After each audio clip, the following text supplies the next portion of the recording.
Саламатсыздарбы, парламентаризм сабактары талкуусун баштайбыз. Бүгүнкү темабыз Жогорку кеңеш адам өлүмүнө себеп болгон жол кырсыктарын кыскартууга багытталган мыйзам долбоорун кечээ биринчи окууда кабыл алды. Бул айдоочулардын жоопкерчилигин күчөтө алабы?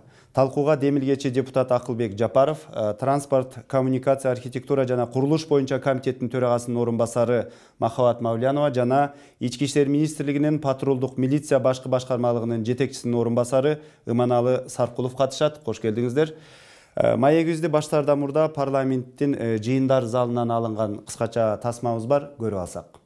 Чет өлкөлөрдө ушул аябай чоң проблема болуп, кийин ушулар оңолушканында, мисалы Казакстан киргизгенде, эң биринчи киргизгенде эле $5,500 киргизгенде штрафтычы. Европада, Польшада болсо 18.000 евро экен да. Биз болсо 10.000 сом кылып коюп атабыз да. Ошол же МРПны көтөрүш керек, же болбосо ушул штрафный санкцияны көтөрүш керек да. Өмүр бою айдоочулугунан ажыратуу деп карап атасыздар да, туурабы? Бул эми катуу эмеспи, чынында бир өмүр бою. Мына конфискация боюнча сөз болуп атпайбы? Ошол жерде эгерде машина өзүнүкү болбосо да конфискация болот деп турат, туурабы? Азыр бизде бүгүнкү күндө баардык эле машина айдап жүргөн ээсиники эмес да, жакшы билесиз го. Эгерде бизде мас болуп калган адам эч качан мындай жардамга кайрылбайт да. Себептен андай жардам ага көрсөтүлбөйт. Ал өзү айдап кетет. Чет өлкөлөрдө болсо гайын өзүнө чалып, мен мас болуп калдым. Эртең бир жерде бир сүзүп албайын. Келип мага жардам бергилечи десе, барып жардам берип, анан жеткизип коет. Штрафтарды көбөйтсөк, андан азайбайт. Бул негизи ушу адам баласынын өзүнүн маданиятынан, ошол канчалык өзүнө этияттап, ошол жаман жолго барып атканын билсе, ошондо мен ойлойм, ушу кырсыктар эле азаят. Ошон үчүн мен ойлойт элем, ушу көбүнчө ушул коомчулуктар менен иштеп, мына рекламный роликтерди көбүрөөк чыгарсаңар, ошол телевидениялардан, ошол эмнеге апарат, ошол кырсыктар каяка апарат, адам өлүмдөр көрсөтсөңөр, мен ойлойм, ошол нерсени көргөндөр аз маз болсо деле ойлонуп калат. Арак ичпегиле. Ичпей ушу өзүн кармай албаган болсоң, анда машинаңа отурба. Иниңни чакыр, машинаңды жогорунда таштап кет, же пьяный такси менен кет, пешком кет. Машинага отурсаң мындай болосуң деген максат менен ушул кырсыктын бир аз болсо дагы азайышына салым кошойлу деген эле максат болуп атат. Кечээ жогорку кеңештин жыйынында айрым мыйзам актыларына өзгөртүү киргизүү жөнүндө деп аталган мыйзам долбоору сиз сунуштаган. Ушундай кызуу талаш талкууларды жаратты. Айрыкча мына мас абалында унаа айдаган атуулдарга жазаны күчөтүү маселеси эмнеден улам пайда болду, Акылбек мырза? Бул мыйзамдын авторлору Алтынбек Сулайманов, Жанар Акаев, анан биз муну биз 1 жылдан бери иликтеп келатабыз да. Мыйзам качан керек болуп калат? Эгерде салт иштебесе, анан биз мурунку кабыл алган мыйзамдар иштесе дагы жакшы жыйынтык бербесе, анда мыйзамга өзгөртүүлөр киргизүү көйгөйү пайда болот да, биз ошону турмушка киргизебиз. Мен мыйзамды алып чыгып атканда информация катары бердим. Мына Кыргызстан СССРдын курамында турганда Афганистанда 13.835 балабыздан айрылып турбуз да. Жарадар болуп келгендердин саны 53.703кө барабар болуп тур 10 жылдын ичинде. Ал эми 2003 жылдан 2013 жылга чейин анализин карай турган болсок, Кыргызстанда 11.060 киши каза болуп жок болуп кеткен. А жарадарлардын саны 65.729. Биз өзүнчө эле бир чоң согушка катышып аткандай болуп атабыз да. Эми баарын жамандай берсек жаман болот. Жакшы жактарынын бири 25 жылдын ичинде кыргызстандыктарда 1.200.000ден ашыгыраак үй бүлө бар. Бүгүнкү күнү 1.015.000 машина болуп калды да, колдорунда. Демек, бул ар бир үй бүлөгө тийиштүү болуп калды. Ошондуктан биз мыйзамды иштеп чыгып атканда, биринчи жолу мас абалында кармала турган болсо, анда бүгүнкү иштеп аткан мыйзамдар иштей берсин. Бирок ошо 1 жылдын ичинде экинчи жолу мыйзам чегинде кармалып, арак ичип, анан жол кырсыгына учурай турган болсо, анда биз муну Адым кодекстен кылмыш кодексине өткөзүп, жазаны күчөтүп, мурун 3 жылга чейин эле биринчи жолу кармалса правосынан ажырайт десе, андан кийин 5 жылга чейин ажырайт. Жол болсо адам баласы өлсө төөлүккө өзүнүн айдоо укугунан ажырайт. Ошону менен бирге экинчи жолу мас абалында кармала турган болсо, машинеси конфискацияга жатат. Ал эми мына сиздердин тармактык комитеттин көз карашы кандай болду бул мыйзамга? Себеби дегенде Бул жерде жана мас абалында, баңгизат чегүү абалында же болбосо ошол айдоочу өзүнүн жоопкерчиликти сезбей кала турган деңгээлге жеткен абалда унаа колдонууга мындай бир жогорку жазаларды күчөтүү маселеси каралып атат да. Негизи ушул жол кырсыктарын азайтуунун башка дагы комплекстүү чаралары каралышы керекпи? Бир эле мына ушул эле багытка басым жасабастан. Албетте бул мыйзам долбоору аябай азыркы күндүн талабына ылайык мыйзам долбоору. Бул чындыгында азыркы иштелип жаткан мыйзамдар жакшы күчүн көрсөтө албайсыздар. Бир жылда мынакей бүткүл дүйнөлүк банктын анализинин негизинде карасак, Кыргызстан эң ДТПнын негизинен курман болгондордун саны эң биринчи өлкөнүн ордуна турат экенбиз да. Бул деген аябай жаман көрүнүш да. Албетте мындай мыйзамдар бизге керек, долбоорлор, бирок андан сырткары бир топ чараларды колдонуубуз керек. Мисалы үчүн азыркы күндө мен жекече оюмча ошол мас абалында жана жалпы эле жол кырсыктарын азайтуу үчүн ушул тармакта иштеген ички иштер органдарынын кызматкерлеринин айлык акыларын көтөрүү керек да. Бул эгерде ошол мыйзам бузуу үстүндө айдоочуга бир кандайдыр бир чара колдонгондо биз көпчүлүк кезде биздин ошол патрульный милициянын кызматкерлери акча алып гана кое берип жатышат да. Эгерде булардын айлыктары 50 000 сомдон жогору болгондо мындай көрүнүштөр болмок эмес да. Мисалы ошол өнүккөн өлкөлөрдө сыяктуу эле. Патрулдук кызматтын өкүлү дагы бу жерде отурбайбы? Акылбек мырза, айтсаңыз, чынында эле ошол жөн эле жоопкерчиликти мас абалындагы айдоочуга же болбосо баңгизат чеккен айдоочуга жүктөбөстөн ошол ички иштер министрлигинде иштеген кызматкерлерге дагы, патрулдук милицияга дагы жүктөө, алардын да жоопкерчилигин күчөтүү мыйзам долбоорунда каралганбы?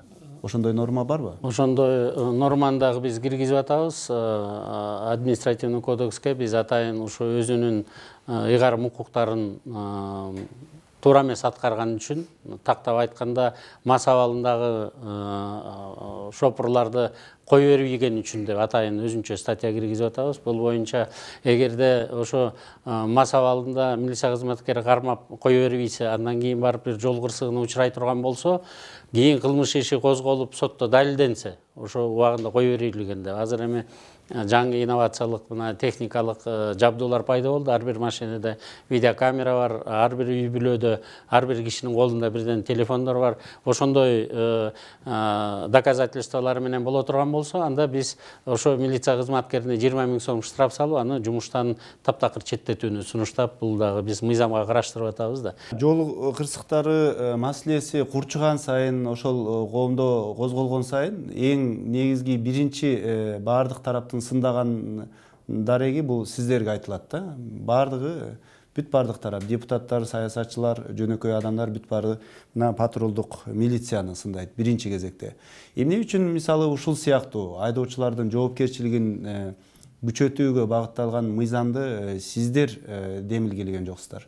Депутаттардан чыгып атат. Биринчиден эң акыркы жолу ошол административдик жоопкерчиликти күчөтүү боюнча биз тараптан сунушталып 2014-жылы жаңы мыйзам күчүнө келген август айынан баштап. Ага чейин ошол мас абалында транспорт каражатын айдагандарга 1,5 000 сом өлчөмүндө эле штраф болчу. Анан кийин ошол жол кырсыгы көбөйгөндөн, анын кесепетинен ошо өлүмдөр көбөйгөндөн кийин бизден ошо ички иштер министрлиги тарабынан сунушталып, ошол административдик кодекске өзгөртүү толуктоолор киргизилип, бул жерде жалгыз эле ошо мас абалын эмес, башка эреже бузуулар боюнча дагы жалпысынан ошо штрафтар көбөйтүлгөн да. Анан эми азыркы учурда мына 2014-жылдан баштап ошол август айынан баштап бул күчүнө киргенден кийин бизде бир кыйла өзгөрүүлөр бар десек болот. Биз мына статистика кылып келип атабыз. Жылдан жылга ошондон бери мас абалында жол кырсыгын жасагандар, мас абалында деги эле транспорт айдагандардын саны дагы баягы кичинеден болсо дагы аз. Себеби дегенде ошол эле штрафтын суммасы бир топ баягы эме натыйжа берип атат да. Мына жол кырсыгы боюнча ала турган болсок, 2016-жылдын ошо 11 айынын жыйынтыгы менен жалпы ошо Кыргыз Республикасында мас абалында транспорт каражатын айдап, жол кырсыгын жасагандар 11%га аз катталып атат да. Анан кийин эми азыркы күндө ошо депутаттар тарабынан сунушталып аткан бул мыйзам долбоору чынын айтканда актуалдуу. Биз дагы муну карап көрдүк. Анан жыл сайын эле биз патрулдук милиция тарабынан ошо баягы штрафты көбөйтүш керек деп алып келип элсек, бул дагы туура эмес. Себеби дегенде коомчулук бардыгы билет, ушу баягы патрулдук милиция буга кызыктарды депутаттар тарабынан сунушталып атканы, бул дагы мен ойлойм баягы жакшы нерсе. Ажиз катары айтып койсоңуз, эмне үчүн ушул мас абалында унаа колдонуу маселесин гана козгошубуз керек? Себеби дегенде адам өлүмүнө алып келип аткан жол кырсыктарынын көпчүлүгү ошол мас абалында эле айдагандан болобу, же болбосо жанагы маневрларды жасоо, тез ылдамдык ушулардан болобу, же жолдун сапатынын начарлыгынан болобу? Бул жерде кайсыл эң негизгиси? Бунун бүт бардыгы эми жол кырсыгы бул деген комплекстүү, жалпы комплекстүү иштин жетишсиздигинен келип аткан нерсе. Бул биринчиден ошол эле айдоочулардын өзүнүн дисциплинасы канчалык кесипкөй экендиги да, экинчи ошо жол канчалык деңгээлде жооп берет. Үчүнчүсү бул транспорт каражаттары канчалык деңгээлде ошо баягы техникалык абалы жооп берет. Төртүнчүдөн ошол баягы көзөмөл кылган кызматтар канчалык деңгээлде өзүнүн кызматын аткарат. Ошол баягы комплексте каралыш керек. Сөзсүз түрдө бу жерде баягы жалгыз эле ошо мас айдоочулар тарабынан жол кырсыгы өзүп атат же ошолор баягы аябай чоң баягы бизге резонанс берип атат деп айта албайм. Себеби дегенде чын эле сиз айткандай мына катуу ылдамдыкта айдоо, жалпы баягы жол кырсыгынын 30%дан ашуунун ошо баягы катуу ылдамдыкта айдаганын себебинен келип чыгып атат. Туура эмес тилкеге баягы карама каршы тилкеге чыгып кетүү, бул дагы бир 18% жол кырсыгын берип атат. Себеби дегенде туура эмес тилкеге чыгып кеткен жол кырсыктары бул өзүнүн иши дагы аябай катуу эмези менен айырмаланат. Ал жерде кесепети аябай чоң болуп атат. Андан сырткары мына жөө жүргүнчүлөрдүн дагы дисциплинасы өтө начар. 50%дан ашык жол кырсыгы бул баягы жөө жүргүнчүлөр, ошол баягы жөө жүргүнчүлөрдү сүзүп кетүү болуп атат да. Ошол сиз сунуштаган мыйзам долбоорду талкуулап атканда депутаттардын бири, сиздин коллегаңыз ошол жөө жүргүнчүлөрдүн жоопкерчилиги тууралуу да маселе козгоду эле. Социалдык тармактарда аны мисалы азыркы учурда катуу сындап атышат. Ошол тасманы көрүп алып, анан кийин маегибизди улантсак. Сол жака же оң жака бурула турган светофор күйгөндө эле ошол маалда пешеходный адамдарыбыз дагы өтүп атат ушу жолдончу. Буларга бир отдельный бир жол ачышыбыз керек да. Ошондон оң жака бурула турган машина, примерге айтсам, ошол жерде адамдардын өткөнүнөн, адамдар пешеход өткөндөн машина ошол жерде туруп калып атат. Толтура. Азыркы биздин жөө жүргөн жарандарыбыз дагы чайпалып, же болбосо телефон менен сүйлөшүп, бир канча убакытты кармап атат. Эмне деп ойлойсуз? Ушул жерде негизи көпчүлүк учурда сиздин мыйзам негизинен бул унаа айдоочуларга багытталган да, унаа айдоочулардын жоопкерчилигине. Туура, унаа айдоочулардын жоопкерчилигинен жөө адамдарды дагы айтып атат да. Эмне үчүн коомдон мындай катуу сынга кабылды ушул пикир? Жок, мен бул коллегамды колдоп кетем, бирок бул мыйзам менен эмес, жол эрежеси менен эле ордуна тактап коюп коет го. Муну специалисттер айтса керек. Азыркы убакта мына Бишкекте ошондой оң жака бурулууга уруксаат берип коюшкан, бирок ошону менен бирге пешеходдор дагы жүрө берет да. Киши биздин коллегабыз ошо жөнүндө айтып атат да. Биздин мыйзам болсо дагы бир жолу айтып коеюн, бул жалгыз эле ошо мас абалында айдап жүргөн шофурга арналган жери жок. Биз бүт коомчулукка мындай чоң бир маселени чечүүнү сунуштап атабыз да. 1 миллионго жакын машина бар, 1 миллион 200 миң үй бүлө бар. Демек, мына ошо сиздердин менчигиңиздер атадан балага өтүш үчүн сиздер мас абалыңызда машинаңызды айдабаңыз, болсо машинадан ажырайсың деп атабыз да. Бул биринчиси. Экинчиси, ушу зыянды дагы экономикага аябай көп алып келди. Биз изилдөөлөрдү чогуу мына Элими институт менен стратегиялык президенттин астындагы ошонун институтундагы ушу 10 жыл изилдөөлөрдүн жыйынтыктарын карап көрдүк. 4,3% ички дуң продукцияга салыштырмалуу ошо кырсыкка учураган машиналерди ремонт кылабыз деп кайра кетирет экен да кыргыз эли. 2013 жылы буга 16 миллиард сомдон ашык акча кетиптир. Жүрүп аткан машиналерди кайра оңдойбуз деп, кырсык учургандан кийин. Эмдиги жылы 4%-тан карай турган болсок, бул 20 миллиард сомго чейин биз аябай чоң экономикага ущерб болгон атат да. Ошондуктан биз айтып атабыз, коомчулуктун баарына тең тартипти баштайлы. Биринчи ушу жолдон баштайлы. 25 жылдын ичинде калган бөлөк тартиптердин баарына эле айтып жүрөбүз, бирок ушундан баштайлы. Муну иштеп кетиш үчүн комплекстүү иш-чара аракеттердин баары керек. Сиздин сунуштап аткан мыйзам долбоору бул жанагы жеке унааларга көпчүлүгү тиешелүү болуп калып атат, айдоочуларга. Ар бир айдоочунун мына дагы бир маселе бар да, бул жерде жанагы коомдук транспорттун айдоочулары, ошондой эле таксинин айдоочулары. Жакында эле мына Бишкектин чогуу ортосундагы көчөлөрдүн биринде микроавтобус ичинде толтура жүргүнчүлөрү менен чогуу аңтарылып түшүп, чоң мындай медианын, коомчулуктун көңүл борборунда болду. Андан сырткары мына Бишкекте иштеген ири такси кызматтарынын биринин айдоочуларынан баңгизат табылды, же болбосо баңгизат колдонуп алышы мүмкүн деген шек пайда болду. Мына ушундай учурларда биз ушул такси кызматынын, ошондой эле коомдук транспорт кызматкерлеринин жоопкерчилигин дагы күчөтүү маселеси пайда болду деп эсептейсизби? Мен биринчи могу мыйзам үстүндө айтып кетсем, мыйзам долбоору үстүндө Акылбек Ысымбекович аябай жакшы мыйзам долбоор алып чыкты, чындыгында аябай азыр керектүү. Бирок бул бир жылда экинчи жолу, кечээ айттым эле парламентте, бир жылда экинчи жолу эгерде мас абалына кармалса, ал киши экинчи жолку жазасы бул түз эле барып соттун үстүндө ошол уголовный кодекстин негизинде жөнгө салынат да. Бул деген мен ойлоп атам да, бул аябай ошо коррупцияны кайра көтөрүүгө алып келиши мүмкүн. Себеби дегенде ошол уголовный жоопкерчиликтен качуу үчүн булар сөз түрдө акча берип, ушундай бир жолдорун табат да. Себеби бул жерде конфискация имущества, транспортного имущества деп турат. Жана ошондой эле өмүр бою айдоочу укугунан ажыроо турат да. Ошого биздин демилген менен ушул акыркы айларда айдоочулардын мас абалына кармалса, биринчи жазасы ошол 50 000 сомго чейин көтөрүү болчу да. Мына бүгүнкү күндөрү ошону сайтка илмекпиз.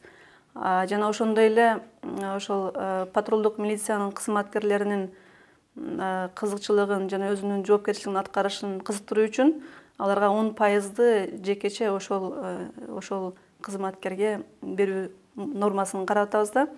Жана ошондой эле бул мыйзам долбоорун эмне көпкө кармап калдык, ошол сиз айткан такси кызматындагы бир нече жыл мурда такси кызматын ар бир жекече бир айдоочу көрсөтчү. Азыркы күндө алардын башын биртирген бир компания юрлицо болуп жатат. Ошол компаниялардын мыйзам үстүндө эч кандай жоопкерчилиги жок экен, изилдеп көрсөк, анализдеп көрсөк. Алар ар бир ошол фирманын карамагында нарколог врач болуу керек, инженер механик болуу керек. Бул нормалар эч каралган эмес, буларга милдеттелген эмес да. Биз ошол нормаларды ушул мыйзам долбооруна чогуу алып чыгабыз деген максатта бир топ кармалып калдык. Анан менин оюмча биз ошонун үстүнөн иштейбиз. Албетте ошол коомдук транспорттардын элге кызмат көрсөткөн, ошол элди жеткизүү кызматтарын көрсөткөн, ошолорду тейлеген, ошолордун башын биртирген фирмалардын жоопкерчилигин күчөтүү керек. Бул ошол менимче сиздин мыйзамыңызга дагы кошумча бир жакшы бир. Демек алдыда дагы жаңы бир мыйзамдар, эки мыйзам бири-бирине карама-каршы келбейт. Биз болгон сиздин сунуштарыңыздарды дагы экинчи окууда бириктирсек болот. Мына жакшы ойду айтып кеттиңиз. Эгерде коомдук транспортто мас абалында кармалса, биринчи эле жолу кармалганда төөлүккө укугунан ажыратыш керек да. Анткени ал канча деген элди ары бери ташып жүрөт. Ал өзүнүн ошо тамак аш таба турган профессиясы болгондон кийин ал таптакыр аракка жолобош керек да. Бул экинчи жол деген бул калган жөнүкөй жарандарга тиешелүү болсо, ал эми жанагы коомдук транспортты башкаргандар, атайын кызматта иштегендер, прокурорлор, соттор, депутаттар арак ичкенде биринчи жолу кармалса деле ушул мыйзам иштейт дегенди киргизип бергиле деп мына биздин коллегалар суранды да. Мындан тышкары мына жол кырсыгына учурап, ошонун кесепетинен адамдар өлүп, качып кетип атышат дейт. Алар качып кетип калгандан кийин, бир күндөн кийин таап алабыз, же 2 күн, 1 айдан кийин эптеп тапсак, мен анда соо болчумун деп айтат. Ошондуктан аларга жол кырсыгын жасап туруп качып кеткендерге экинчи бөлүктү иштетейли деп атабыз да. Сразу эле кылмыш иши козголуп, сен мас абалында болчусуң дегенде, жок, мен мас эмесмин, ошол күнү мына деп өзү жүгүрүп барып кан тапшыргандай кылып жазап бергиле деген дагы мына биздин депутаттардын сунуштары болуп атат. Айтор биз түшүндүк, авторлар дагы мына урматтуу комитеттин төрагасынын орун басары дагы Махабат Эргешевна биздин коллега дагы бир топ жакшы сунуштарды айтып атат. Жаңы жылдын ичинде, январдын ичинде бир топ ушул сунуштардын баарын алып чыгып, экинчи окууга концепциясы колдонду. Экинчи окууга мындан дагы кененирээк, чоңураак жана айтылган сын пикирлерди дагы эске алып, биз мыйзамды январь айында кайра парламентке алып чыгайлы, же болбосо февраль айында алып чыкканы ниеттенип атабыз. Ушунун үстүндө иштейбиз. Көрүүчүлөр дагы, биздин коллегалар дагы өзлөрүнүн сунуштарын берсе болот. Маналы мырза, сиз жетектеген патрулдук милициянын азыр жакшы мүмкүнчүлүгү бар. Демек, алдыда дагы мыйзам долбоорлору сунушталат, дагы бир жаңы нормалар кирип калышы ыктымал. Эмне сунуштайт элеңиз? Адис катары ушул тармакта иштеген. Дагы кандай, мисалы, жоопкерчиликтерди күчөтүү аркылуу, кандай нормаларды киргизүү аркылуу жол кырсыгын азайтса болот? Мастан сырткары дагы ушул бизге эң чоң проблема алып келип аткан, эң чоң жанагы кесепетти жаратып аткан бул карама каршы тилкеге чыгып кетүү. Мына ошол жагында дагы ушу жоопкерчиликти күчөтүү. Анан жана катуу ылдамдыкта айдагандарды дагы бул жерде баягы 20-40 деп жазылган болсо, эми баягы 60-тан ашык, жол болсо 60 деген жерден 80 км/сааттан ашык айдагандар болсо, ошолор боюнча дагы жоопкерчиликти күчөтүп берүү маселеси боюнча. Жерден жол эрежелерин дагы биз карашыбыз керек да. Көп учурларда баягы жол эрежелери Советтер Союзу боюнча калып калган, 40, 60 же 80 деп. Азыркы унааларды кичине эле газ бассаң 100дөн өтүп кетип атат да. Анан трассалардын боюнда да коюп алышкан. Мына көп мындай айла 6 болсо акыл 7 деп коет да. Ошон үчүн акыл калчап туруп биз дагы жол эрежелерин оңдоп беришибиз керек да. Кайсы жерде мындай ылдам түз жакшы жүрө турган болсо, мына мисалы Бишкектен Көлгө баратканда, айрым жерлерде 60 деп билип коюшу, ошо радарды коюп алып, анан элдин баарына жаманаттуу кылып аткан ошо шабашниктер да. Бирок эми мыйзам кабыл алып койгондо эле баягы жол кырсыктары кыскарып калат, азайып калат дегенден алыс болуш керек. Менин оюмча, бул жанагы аткаруудан да болсо керек. Патрулдук милиция айдоочулардан жанагы пара албайбы деп сурасам, жок деп айтасыз. Бирок элдин коомдук пикир башкача, туурабы? Жол кайгыл кызматы болдуңуздар, май кызматы болдуңуздар, эми патрулдук милиция болдуңуздар, эч нерсе өзгөргөн жок да. Мисалы, сиздер дагы өз ичиңиздерден өзгөрүш үчүн эмне кылыш керек? Өзгөрүүлөр бар, сөзсүз түрдө. Анан жанагы айтып атпайсызбы, эми биздин кызматкерлердин арасында дагы таза эмес кызматкерлер жок деп мен айтпайм. Мына быйылкы жылдын эсебинен эле мына биз 1-апрелден баштап патрулдук милиция болдук. Ошол өзүнүн кызматын так аткарбагандыгы үчүн, же болбосо ошо кандайдыр бир коррупциялык элементтерге бир баягы байланышкандыгы боюнча биз 9 кызматкерди баягы милиция кызматынан айдадык. Баягы мындан ары уже ал милиция кызматында иштебей турган кылып. 400ге жакын кызматкерди ар кандай баягы нарушение кылгандыгы үчүн кызматтык тартип жазасына келиптер кылдык да, баягы сөгүш, катуу сөгүш жана андан башка. Ошол эле убакта биз өзүбүздүн кызматты жанагы ошо коррупцияны, ошо жана акчалуу маселеси дегендерге бөгөт коюп, ошол эле убакта ошо өзүбүздүн кызматкерлердин өзүн алып жүрүү маданиятын жогорулатуу үчүн жана ар бирине индивидуальный видеорегистратор бердик. Азыр анын бүт бардыгы 8 саат кызматкер көчөдө турган болсо, 8 саат анын бардыгы тартылат, андан кийин ал уже талданылат. Ошонун бүт бардыгы дагы өзүнүн баягы пайдалуу жактарын берип атат. Бирок эми ошол баягы өзгөрүүлөр жөнүндө коом азырынча айтпай атат да. Патрулдук милиция деле баягы кыдыргандын ордуна баягындай эле жашынып алып айдоочуларды кармаган учурлар кездешип атат. Тилекке каршы бүгүн ушу бизге бөлүнгөн убакыт соңуна чыгып калды. Биз ошол жол кырсыктарын азайтуу аракети, бул боюнча Жогорку Кеңештин мыйзамдарды өзгөртүү аракеттери тууралуу сөз кылдык. Талкууга депутаттар Акылбек Жапаров, Махабат Мавлянова жана Ички иштер министрлигинин патрулдук милиция башкы башкармалыгынын жетекчисинин орун басары Иманалы Саркулов катышты. Маегиңиздерге дагы бир ирет чоң рахмат. Саламатта калыңыздар.